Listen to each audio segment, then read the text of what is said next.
Чешский народ на нашем форуме сегодня представляет Франтишек Синтенский. Вам слово.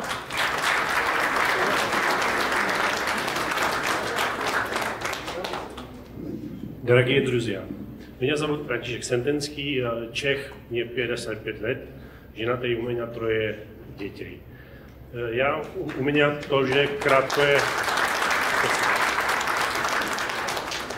тоже кратючая здравица, но друзья мои спросили меня, чтобы я сказал, что ничего в нашем языке.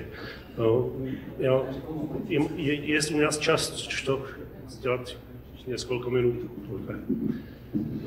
Tak.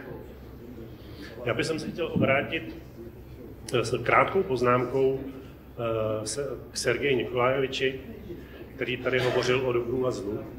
A my jsme takový malinký zlobivý národ, který se dělá legraci úplně ze všeho.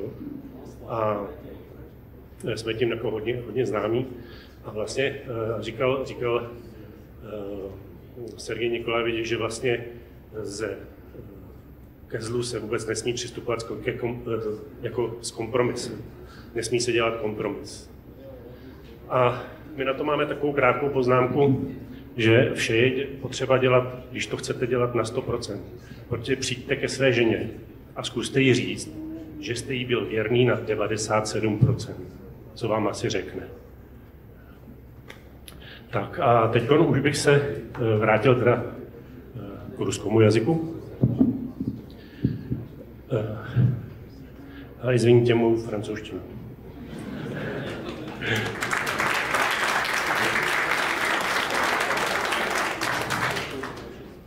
Tak получилось, что я первый раз в России. Нам с коллегой хватило 3 дней для того, чтобы мы поняли вашу мотивацию для сохранения мира для всех на světě. U vás все есть, у вас великая история, у вас великая богатая страна. Но самое главное, у вас достаток мудрости, чтобы это все передать следующим поколениям. Все люди могут жить в мире, если они поймут свою великость и свое Божье предназначение. Мы очень благодарны за эту встречу, за возможность это вместе осознать, за возможность увидеть вас a понять вас. My теперь сможем это ваше послание нести у нас дома, где ваша страна является опорой и источником надежды для тех, кто умеет слышать и видеть. Да, мы понимаем уровень угрозы, которая исторически исходит из Запада. Мы понимаем, что на переднем крае задерживания зла от захвата всего мира сегодня опять стоит Россия.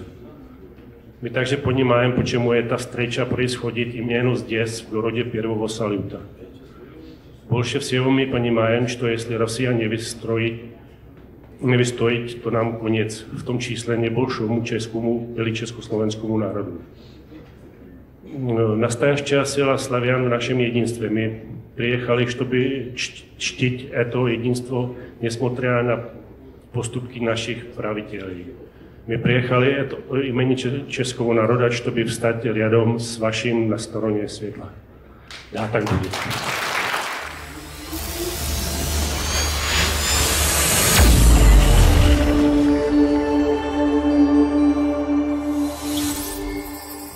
Чтобы быть в курсе событий, получать сообщения о начале живых эфиров и о выходе новых записей передач и программ на нашем канале YouTube, нужно нажать на кнопку «Подписаться» и обязательно нажать на знак «Колокольчик».